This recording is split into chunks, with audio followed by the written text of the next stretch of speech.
Alright guys, so I got a little bit of breaking news here for y'all, because over the last couple of months, I've been covering on this channel the United States 3 different times, vetoing United Nations Security Council resolutions that have been calling for a ceasefire inside of Gaza.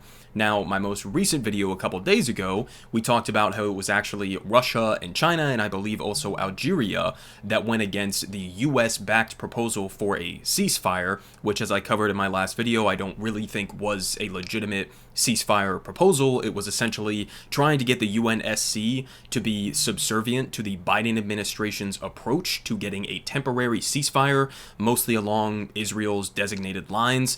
And so now we get to this. So this just happened a couple hours ago. The UN Security Council adopts resolution demanding an immediate ceasefire in Gaza. So if you don't understand how the UN Security Council works, you have some permanent members that are a part of it, the United States being one of them, and they effectively have veto power over resolutions like this. And so the United States has used that veto power in the past, but this time they decided to abstain. So they didn't vote in favor, they didn't vote against, they abstained, and therefore it was allowed to overwhelmingly pass. So this is pretty significant for a couple of different reasons that I'll get into here. There's still a lot of work to be done. This doesn't mean that tomorrow or in the coming weeks or even any time in the foreseeable future that there's going to be a ceasefire. All of this basically comes down to how this is implemented and what the US does moving forward. But it's definitely a big, at least I guess you could say, rhetorical shift for the Biden administration. So let's go ahead and get into some of the details here from Al Jazeera. They say, the United Nations Security Council demands an immediate ceasefire between Israel and the Palestinian group Hamas in the Gaza Strip and the release of all captives as the United States abstains from the vote. The remaining 14 council members voted in favor of the resolution, which was proposed by the 10 elected members of the council, so the non-permanent members. There was a round of applause in the council chamber after the vote on Monday. So a couple of different important things here. The fact that every single one of these 10 elected members to the council basically signed off their country's name on this resolution, that put a significant amount of pressure on the United States. Because, I mean, you can't just a couple of days ago, blast Russia and China for being against your somewhat bullshit ceasefire proposal, and then days later turn around and veto a different ceasefire proposal. It would be incredibly hypocritical, right?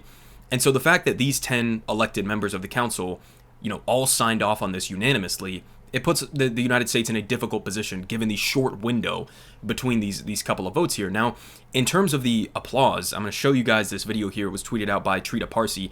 And, as he points out here, this is extremely uncommon. This does not happen. It's really not allowed to happen at the United Nations Security Council. He says the last time that this did happen was back when De Villepin, sorry if I'm butchering that name, gave a historic speech against the Iraq War in 2003. Okay, so we're talking 2 decades ago was the last time that this happened in a major way. But let's go ahead and hear the rupture of applause in the chamber. Of the voting is as follows: 14 votes in favor, 0 vote against, 1 abstention. The draft resolution has been adopted as Resolution 2728, 2024.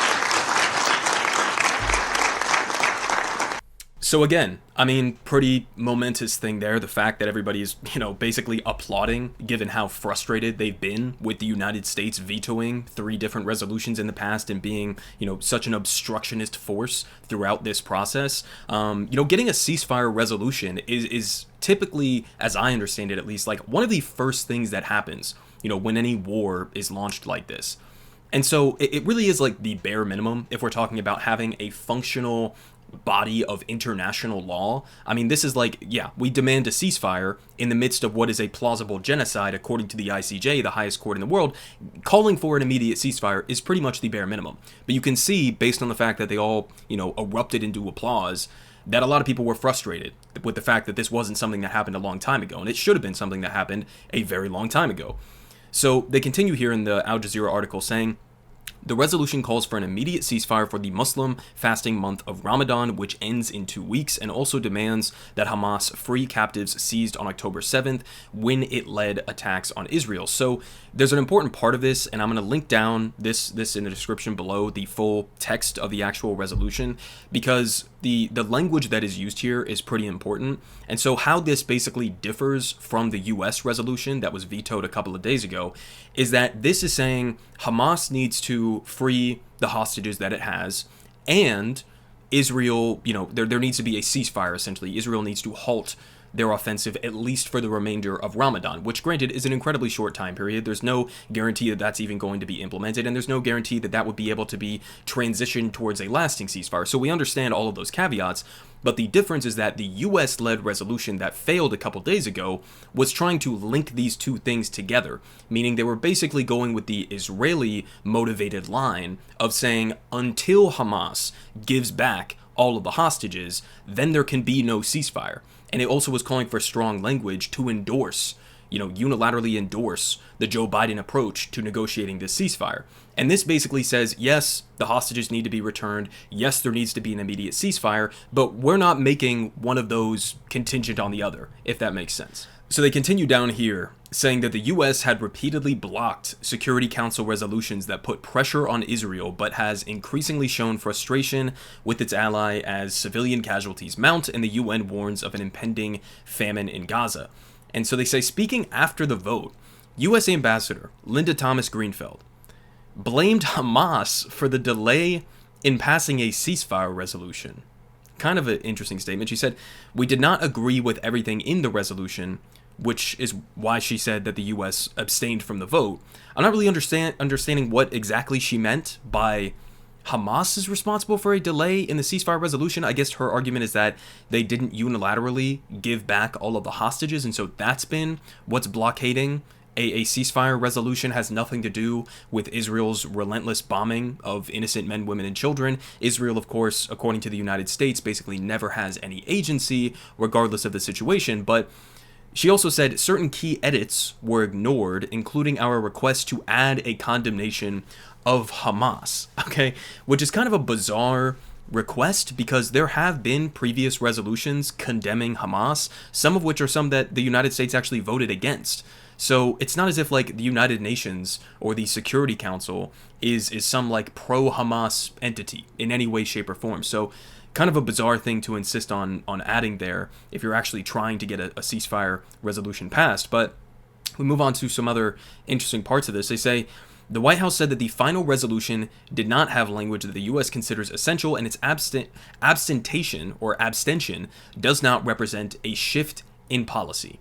So this is also interesting, guys. And I mean, listen, this is the limitation of this kind of a resolution, is that, yes, again, on rhetoric, this could show some sort of a market shift from the Biden administration by not blocking this. But if the United States continues to basically ignore this resolution and send Israel millions and millions of dollars in weapons and gives them the green light to continue their war instead of publicly demanding an immediate unconditional ceasefire, well, then this doesn't really mean much in terms of policy, right? The UN can come out and give these resolutions over and over again, but it's really the United States of America that has the most direct control over the direction of where this goes, right? So this is something that Biden would have to shift, and they're already coming out and saying this does not represent a shift in policy, which I think tells you a lot in terms of where their priorities are right now.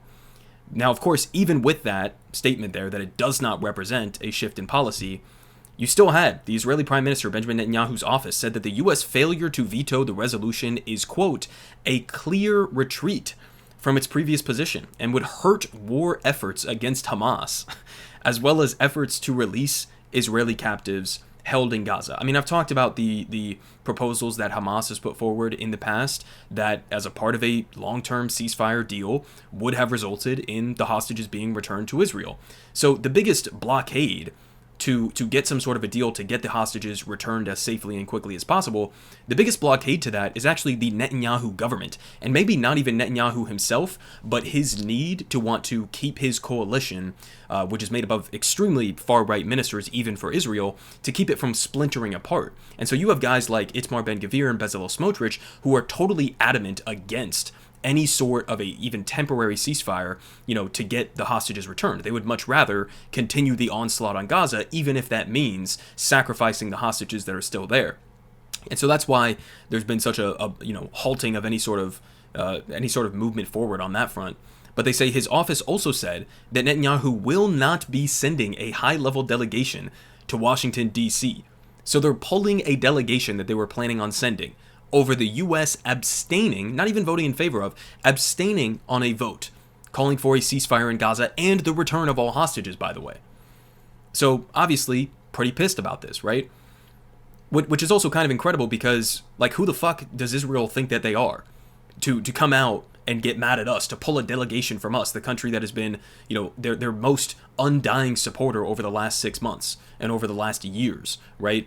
To come out and say, oh, we're pulling our delegation because you dared to even question the idea that we would continue this war. They also say that U.S. President Joe Biden had requested to meet Israeli officials to discuss Israeli plans for a ground invasion of Rafah in southern Gaza, where more than 1 million displaced Palestinians are sheltering. And obviously, I don't need to remind you guys of the absolute humanitarian catastrophe that would result from an invasion of Rafah. But as of right now, it looks like they're going to continue forward with that. And they got a quote here from Kirby saying, we're very disappointed that they won't be coming to Washington, D.C. to allow us to have a fulsome conversation with them about viable alternatives to them going in on the ground in Rafah.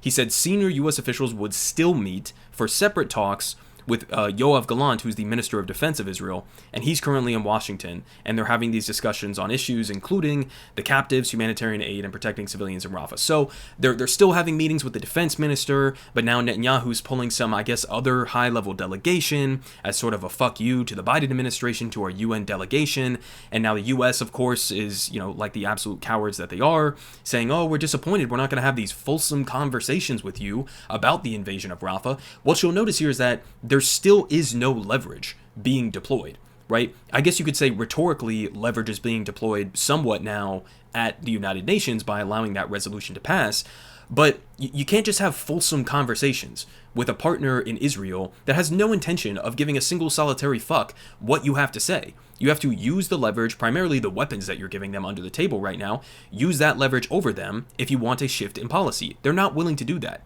And so that it's important to, keep in mind as we get updates like this. And so I'll finish off with this here from Trita Parsi.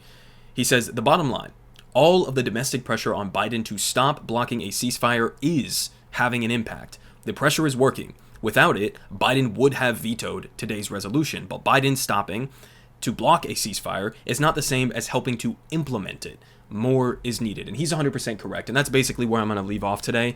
Because again, while this is somewhat of a shift rhetorically, or at least, at the United Nations Security Council, it has to be paired with an actual change in policy from the U.S. government, or else it's not going to be enforceable in any way, right? The United Nations does not have an army that they're going to go and send into Gaza to defend Palestinian civilians. It has to be the United States, the Joe Biden administration, utilizing the leverage that they have over Israel in order to force them to stop the invasion of Rafah. And that was one of the things that I mentioned in my video a couple of days ago, is that they were really specific about the language that they wanted in a resolution in regards to Rafah, basically saying we're concerned that this may produce harmful results, but not saying we demand that Israel not invade Rafah. And so the language of this, I know it gets sort of wonky in some circumstances, but it is important, and it gives you a perspective in terms of what the current trajectory is.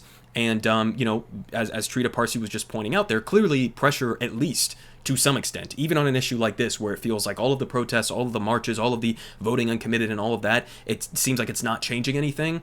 The fact that the United States did not veto this resolution shows that the pressure is at least marginally having an impact. So, I'll leave you off with that. Keep the pressure up, guys. Don't be silent about it. And, hopefully in the near future, we can, collectively apply enough pressure to actually halt this onslaught.